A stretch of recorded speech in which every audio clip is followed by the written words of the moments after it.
ഒരു 100 വർഷമായി ആളുകൾ ഉപയോഗിച്ചുകൊണ്ടിരുന്ന ഒരു വഴി. പിന്നീടത് PWD ഏറ്റെടുക്കുകയും ഈ കാണുന്ന രീതിയിലുള്ള റോഡാക്കി മാറ്റുകയും ചെയ്തു. സ്റ്റേറ്റ് ഹൈവേ 83-ന്റെ ഭാഗമാണ്. ആ റോഡിലാണ് ഇപ്പോൾ NIT അവകാശവാദം ഉന്നയിച്ച് വന്നിരിക്കുന്നത്. തങ്ങളുടെ അധീനതയിലുള്ളതാണ് ഈ റോഡെന്നും ഇതിലെ അതിക്രമിച്ച് കയറുന്നത് ശിക്ഷാർഹമാണെന്നും കാണിച്ചുള്ള ബോർഡ് NIT സ്ഥാപിച്ചു. ഇത് മെഡിക്കൽ കോളേജിലേക്ക് അന്ന് എത്രയും എളുപ്പത്തിൽ എത്തിപ്പെടാൻ പറ്റുന്ന ഒരു റോഡ് ഇതായിരുന്നുണ്ടായിരുന്നത്. ഇതിൻ്റെ മുന്നേ ആയിരിക്കുന്ന അവസരത്തിലും ഈ റോഡ് അടയ്ക്കാൻ വേണ്ടിയിട്ട് ഇവിടുന്ന് അന്നത്തെ പ്രിൻസിപ്പാൾ ശ്രമിച്ചിരുന്നു. അന്നും ജനങ്ങൾ എതിർപ്പിനെ കൊണ്ട് ഒഴിവായി പോയതാണ്. ദിവസേന ആയിരക്കണക്കിന് വാഹനങ്ങൾ കടന്നു പോകുന്ന ഒരു സംസ്ഥാന പാത കൂടിയാണിത്.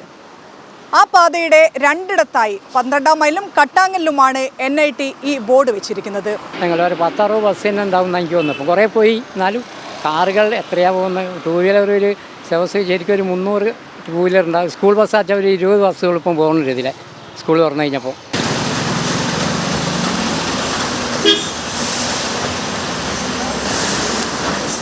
NIT ഇവിടെ റോഡ് തുരങ്കപാത ഇവിടെ ഒന്നും ഉണ്ടാക്കുന്നുണ്ട്. ആ പാത കള കയറിയിട്ട് 2 മാസം കഴിഞ്ഞ് ഇതുവരെ ഒരു പണി പൂർത്തിയാക്കിയില്ല. ജനങ്ങളെ ആ വഴിക്ക് തിരിച്ചുവിടാൻ വേണ്ടി മനഃപൂർവ്വം ചെയ്യാം. ആ പണി തീർത്തിട്ടില്ല. ഇതിൻ്റെ ഓപ്പോസിറ്റ് നടക്കുന്ന റോഡ് പണിയും തീർത്തിട്ടില്ല. അതുകൊണ്ട് ജനങ്ങൾക്ക് ഇവിടുന്ന് കുന്നമംഗലം ഭാഗത്തേക്ക് പോകാൻ ഒരുപാട് ബുദ്ധിമുട്ടുണ്ട്.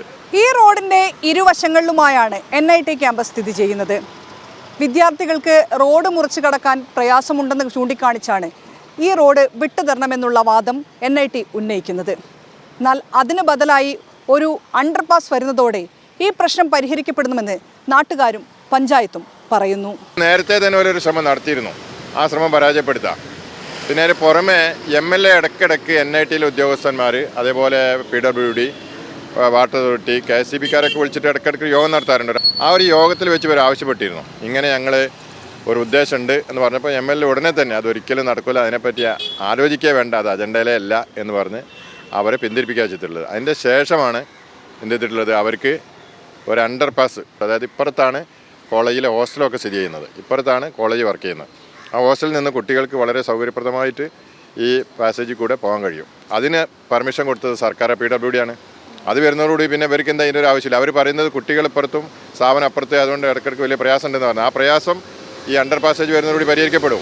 NITയുടെ ഈ നീക്കത്തിനെതിരെ പഞ്ചായത്ത് പൊതുമരാമത്ത് മന്ത്രിക്ക് നിവേദനം നൽകിയിട്ടുണ്ട്. വിവിധ സംഘടനകളും പ്രതിഷേധവുമായി രംഗത്തെത്തി. ജയ്സൽ ബാബു പിലാശ്ശേരിക്കൊപ്പം ഷിത ജഗത്, മീഡിയ 1 കോഴിക്കോട്.